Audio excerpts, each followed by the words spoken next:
On se retrouve pour la dernière partie du podcast avec Mathis pour parler de la victoire de l'équipe de France féminine de handball au championnat du monde. Troisième titre de l'histoire de l'équipe de France féminine, donc bravo, bravo à elles. Elles nous ont régalé tout au long du tournoi. 8 victoires en 8 matchs. Et cette finale contre la Norvège qui était l'adversaire attendu parce que il y avait une revanche à prendre contre les Norvégiennes qui nous avaient battus lors des 2 dernières grandes compétitions. Qu'est-ce que C'est tu as une belle pensé? revanche de prise après la défaite en finale du championnat du monde 2021 et puis en demi-finale à l'Euro de l'année dernière. Donc c'est une super victoire avec un collectif quand même très jeune, avec la patronne un peu Estelle Nzemiko qui a 32 ans, mais le reste du groupe est très jeune, donc ça laisse entrevoir de belles choses pour l'avenir quand même. Et une magnifique finale. Voilà, le championnat maîtrisé de A à Z. On a eu un peu peur sur le premier match face à l'Angola où on gagne que d'un point. Et après, euh, et après on a réussi à bien dérouler en battant 2 fois la Norvège d'ailleurs dans ce tournoi quand même. Donc non, un magnifique championnat du monde de la part des filles. Ouais, non, ce que j'ai bien aimé, c'est que dès le début du tournoi, il y avait, enfin, on sentait qu'elles avaient les Norvégiennes dans le viseur, et enfin, toute la presse faisait que parler de ça. Et finalement, on les bat 2 fois. La finale, on gagne de 3 points, mais toute la deuxième mi-temps, on maintient cet écart de 2, 3, 4 buts. Et franchement, en regardant, moi, j'étais serein. Franchement, cette équipe, elle inspire beaucoup de sérénité. Euh, Encore une fois, enfin, efficace en attaque, en défense quand il faut, on gratte des ballons énormément. J'ai vu, on avait pris quasiment 20 ballons de turnover aux Norvégiennes, c'est énormissime. Et Ouais. ouais, Et puis on sent que quand même c'est tout un collectif, toutes les joueuses du groupe sont impliquées, que mm. il n'y a pas une équipe type dont on peut pas se passer en fait. On a vu à un moment les arrières droites là, Laura Flip Laura et Flip, puis ouais, qui se prend le coup. une autre arrière droite qui se blesse. Donc c'est Granvaux là qui prend la place, une petite jeune et qui fait une deuxième mi-temps énorme. Elle marque 5 buts dans le match. Et du coup, on sent que c'est un groupe hyper soudé, elles étaient hyper souriantes entre elles, enfin, et puis, on voit Paoletta Fopa qui a 22 ans, mais qui est déjà la patronne au poste Ouais, de pivot. monstrueuse, monstrueuse. Ouais. Donc, la gardienne aussi, Amatou Sakho, qui se dévoile un peu au grand jour, là, parce qu'il y avait Cléopâtre Darleux et puis Laura Blauser depuis beaucoup d'années qui étaient là.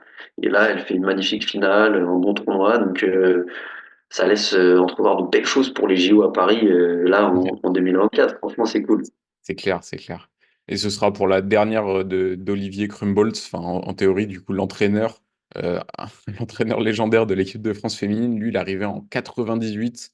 À l'époque, la France, on avait déjà gagné des trucs, mais c'était quand même pas le même niveau. Et lui, il allait chercher 3 nouvelles Coupes du Monde, les JO, enfin des Euros, enfin impressionnant son palmarès avec l'équipe de France. Et on sent que le collectif qu'ils ont bâti est extrêmement solide. Ouais, et en plus, du coup, tout ça, là, tous les titres qu'elles sont allées chercher sous la houlette de Crown Blues, c'est, ça a été souvent avec Alison Pino, Ouais. qui était la patronne ces dernières années, et qui là, elle joue encore à un bon niveau, mais elle est écartée, et puis elle se fait vieillissante, et son rêve ultime, c'est de disputer les Jeux Olympiques à Paris. Donc, on va voir si elle arrive à rentrer dans le groupe ou pas, mais là, il n'y a pas de raison de la faire rentrer, sachant qu'on est championne du monde, du coup. Même Mm. chose, Béatrice Edwige, qui est une pivot, qui est même elle plus jeune, elle a moins de 30 ans, je crois, et qui était Oh. la patronne Ouais, elle a quand 35 ans, 35 ans, je pense, Edwige. Ah, elle a 35 ans. Ouais, ouais, ouais. Ok, c'est pas, elle a le même âge qu'Alison Pino. Bah, Pinot a 35 ou 34 aussi. D'accord. Bon, en tout cas, Béatrice Edwige, c'était la patronne Ouais. ces dernières années au poste de pivot.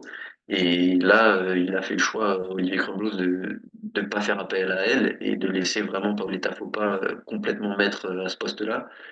Et bah, ça a été payant encore une fois. Donc, ouais, vraiment, la jeunesse là, a pris le dessus et c'est payant. Et là, on a été médaillé du coup sur les 4 dernières grosses compétitions, je crois, en fait. Du coup, Ouais. l'or cette année, l'euro l'année dernière, ah non, on finit quatrième, je crois, à l'euro l'année dernière. Championnat du monde 2021 où on va prendre la médaille d'argent en perdant en finale face à la Norvège. Et puis aux Jeux Olympiques de Tokyo, on va gagner en battant les Russes en finale. Donc ce serait magique là aux Jeux de Paris d'aller chercher encore un titre. Ah, c'est clair.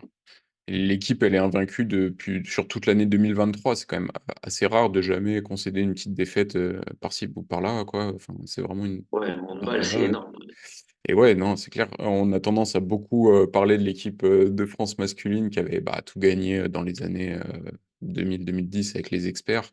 Mais là, c'est peut-être il y a un poil moins de domination, mais c'est dernier Mm. carré quasi systématiquement, voir le titre au bout. Donc, ouais, très très impressionnant ce qu'ont réalisé les Françaises.